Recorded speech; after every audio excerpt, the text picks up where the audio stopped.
بسم اللہ الرحمن الرحیم اسٹوڈنٹس، یہ اردو فرسٹ ایئر کی سیکنڈ غزل ہے میر تقی میر کی۔ اس کی آسان تشریح ہم کریں گے۔ یاد کراتا چلوں کہ ٹوٹل آپ کی 7 غزلیں ہیں اور 5 ڈفرینٹ شاعروں نے لکھی ہیں۔ اس غزل کا پہلا مصرع ہے پیری میں کیا جوانی کے موسم کو روئیے۔ کل اس کے اندر 5 اشعار ہیں۔ تو پہلا شعر ہے پیری میں کیا جوانی کے موسم کو روئیے، اب صبح ہونے آئی ہے ایک دم تو سوئیے۔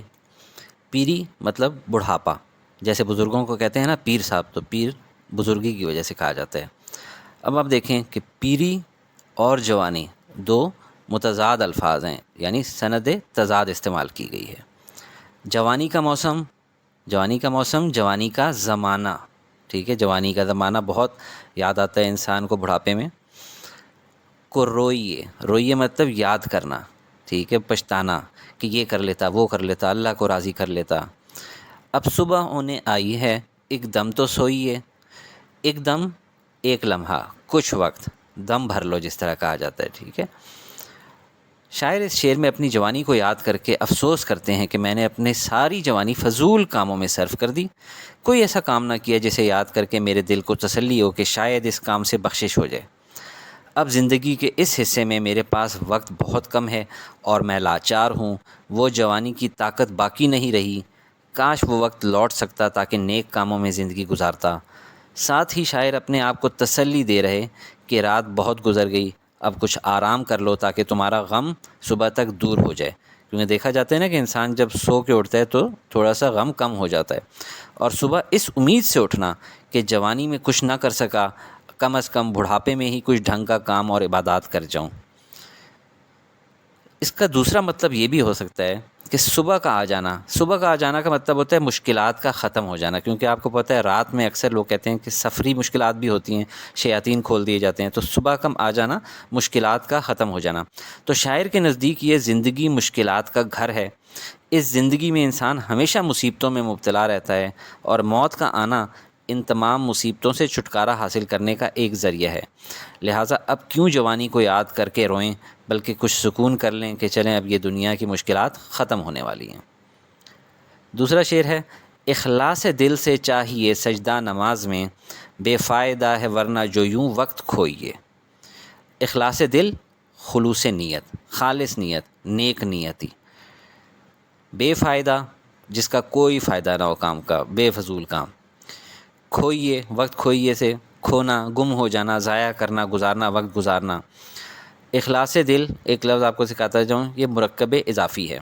جس طرح ہوتا ہے نا کہ ہز کار، یعنی اس کی کار، دل اس کے اندر جو ہے ناؤن ہے، اور ناؤن کے بارے میں جو چیز ہمیں بتا رہی ہو وہ کیا ہوتی ہے؟ ایڈجیکٹو۔ تو یہ مرکب اضافی ہے۔ اس شعر میں اخلاص کے موضوع کو اجاگر کرتے ہوئے شاعر کہتا ہے کہ ہر کام سچے دل اور صاف نیت سے کیا جائے تو ہر کسی کے دل کو بھی بھاتا ہے اور مقبول بھی ہوتا ہے۔ مقبول مطلب قبول ہوتا ہے اللہ کی بارگاہ میں۔ دنیاوی کام خلوص نیت سے کرنے کے ساتھ ساتھ مزہ تو تب ہے کہ بندہ اپنے خالق کی اطاعت اور عبادت بھی خلوص دل سے کرے۔ دنیاوی کام میں بھی آپ دیکھیں لوگ خلوص نیت اکثر نہیں کرتے، کوئی امیر شخص آ جائے تو اس سے زیادہ عزت سے پیش آتے ہیں، اور غریب آ جائے تو دھتکارتے ہیں۔ اس کے برعکس اللہ کے ساتھ عبادات میں بھی ایسا کام ہو رہا ہوتا ہے کہ خلوص نیت نہیں ہوتی، ریاکاری کی جا رہی ہوتی ہے۔ جیسے تنہائی میں تو نماز نہیں پڑھنی، یا تنہائی میں جلدی جلدی نماز پڑھ لینی ہے، ٹھونگے مار لینی ہے سجدے کی جگہ، جبکہ جب لوگ دیکھ رہے ہوں تو انسان بڑے ہی اچھے طریقے سے نماز پڑھ رہا ہوتا ہے۔ یہ نہیں ہے، جب انسان اکیلے میں ہو تب بھی خوبصورت نماز پڑھنی چاہیے، خالص دل سے اللہ کے لیے کیونکہ پڑھ رہا ہوتا ہے، خلوص دل سے کرے تاکہ اللہ تعالیٰ اپنے بندے سے راضی ہو جائے، کیونکہ جو عبادت محض دکھاوا ہو وہ اللہ کے ہاں قبول نہیں ہوتی۔ یہ تو سراسر زمین پہ ٹکریں مارنے کے برابر، یہ برابر کے لیے مشکل لفظ کیا لکھا جا سکتا ہے؟ مترادف، کیونکہ یہ زیادہ خوبصورت لفظ ہے، تو ٹکریں مارنے کے مترادف ہے۔ تیسرا شعر کس طور آنسوؤں میں نہاتے ہیں غم کشاں، اس آب گرم میں تو نہ انگلی ڈبوئیے۔ آنسوؤں کو دیکھیں آب گرم کہا جا رہا ہے، یعنی استعارہ استعمال ہو رہا ہے۔ استعارہ کیا ہوتا ہے؟ وہ شخص یا چیز جس کے لیے کوئی لفظ یا خوبی ادھار لی جائے۔ یہاں پہ کوئی شخص تو ہے نہیں، آنسو چیز ہے، تو اس کے لیے آنسو آپ کو پتہ ہے گرم ہوتے ہیں، ٹھیک ہے۔ آپ کبھی محسوس کریں تو آنسو عام پانی سے گرم ہوتے ہیں، تو اس کو آب گرم استعارہ استعمال کیا جا رہا ہے۔ طور، طرح، طور کا معنی ہوتا ہے طرح یا طریقہ۔ کشاں، کش سے نکلا ہوا لفظ ہے، آپ نے سنا ہوگا نا، یا وہ لڑکا سگریٹ کے کش لگا رہا ہے، تو کشاں کھینچنا، وہ دھواں کھینچ رہے ہوتے ہیں، یہاں کیا کیا جا رہا ہے؟ غم کشاں غمگین لوگ، یعنی غم کو روک کے رکھے ہوئے اپنے اندر، اپنے آنسو باہر نہیں نکال رہے. ٹھیک ہے. کشاں آپ دیکھ لیں، کھینچنا، جیسے سگریٹ پینے والا کش کھینچتا ہے نا، کش لگاتا ہے، اس لیے کشاں سے نکلا ہے. غم کشاں، غم کو کھینچنے والا، غم کو اپنے اندر روک کے رکھنے والا، آنسو باہر نہ نکلنے پائیں. آب کو کہتے ہیں پانی کو، اور آب گرم پانی یعنی آنسو. نہ انگلی ڈبوئیے یعنی انہیں نہ چھیڑو، یعنی ان لوگوں کو نہ چھیڑو جنہوں نے غموں کو روک کے رکھا ہوا ہے. شاعر اس شعر میں دنیا کے لوگوں سے حیران ہو کر کہتا ہے کہ یہ لوگ کس قدر غمزدہ ہیں، پر غم کو ظاہر نہیں کرتے. آپ نے دیکھا ہوگا لوگ خاموش گمسم رہتے ہیں جن کو زیادہ غم لگ چکے ہوں، اپنے آنسوؤں کو روک رکھتے ہیں، روتے بھی نہیں ہیں. لہٰذا ان کو ہرگز نہ چھیڑیں، کیونکہ اگر ایک بار ان کے آنسوؤں کے بند ٹوٹ گئے، جیسے سنیں نا کہ بند ٹوٹ جائے تو پانی بہت پھیل جاتا ہے، تو پھر ان کو چپ کرانا تمہارے بس میں نہیں ہوگا. شاعر گرم آنسوؤں کو محبت میں ملے غموں کا نتیجہ بتا رہے ہیں، اور کہتے ہیں کہ اس غم کی شدت کو سوائے عاشق کے کوئی برداشت نہیں کر سکتا، نہ سمجھ سکتا ہے. دیکھیں دنیا میں بھی غم ملتے ہیں، اور چھوٹے موٹے غم تو ہر انسان کو ملتے ہیں، چاہے عشق میں ملے یا ویسے کوئی آپ کا کوئی عزیز رشتہ دار فوت ہو کے چلا جائے. تو انسان رو کر دل کا بوجھ ہلکا کر لیتا ہے، لیکن عاشق لوگ اکثر رو نہیں رہے ہوتے. عام طور پہ دیکھا گیا ہے نا، عورتوں کو جو رو نہ رہی ہوں ان کو کہا جاتا ہے کہ یار رو لو، تمہارا دل ہلکا ہو جائے گا، غم ہلکا ہو جائے گا. تو عاشق لوگ اکثر رو نہیں رہے ہوتے، لیکن اگر ان سے تھوڑا سا پوچھا جائے کہ بھئی کیا بات ہے، کیوں تمہیں عشق میں ناکامی ہوئی ہے، تو اتنا رو پڑتے ہیں کہ پھر ان کو روکا نہیں جا سکتا. اس لیے شاعر کہہ رہے ہیں کس طور آنسوؤں میں نہاتے ہیں غم کشاں، اس آب گرم میں تو نہ انگلی ڈبوئیے، یعنی کہ ان لوگوں کو نہ چھیڑو کہ ان کا ورنہ پھر غم تازہ ہو جائے گا اور بہت زیادہ رو پڑیں گے. اب جان جس میں خاک سے تنگ آ گئی بہت، کب تک اس ایک ٹوکری مٹی کو ڈھوئیے. جان روح، جس میں خاک مٹی کا جسم. دیکھیں انسان جو ہے وہ جسم اور روح دو چیزوں کا مرکب ہے. اس میں جسم عارضی ہے، روح پرماننٹ ہے. انسان جب مر جاتا ہے تو جسم تو زمین میں چلا جاتا ہے اور روح باقی رہتی ہے جو کہ عالم ارواح میں چلی جاتی ہے. ٹوکری ہے مٹی کو اٹھانے والی ٹوکری، یعنی جسم کو کیا کہہ رہا ہے؟ مٹی کو اٹھانے والی ٹوکری. یعنی ایک بار پھر استعارے کا استعمال کیا ہے. جس میں خاک پہلے کہا گیا یعنی کہ مٹی کا جسم، اور پھر ٹوکری ہے مٹی یعنی کہ مٹی کو اٹھانے والی ٹوکری. اس شعر میں شاعر کہتا ہے کہ دکھ اور تکالیف برداشت کر کر کے میں اس قدر تنگ آ چکا ہوں کہ میری برداشت آخری حد کو چھو گئی ہے. جوانی میں تو میرا جسم تکلیفیں اور غم برداشت کر رہا تھا، مگر اب اس عمر میں یہ جسم تکلیفیں برداشت کرنے کے قابل نہیں رہا.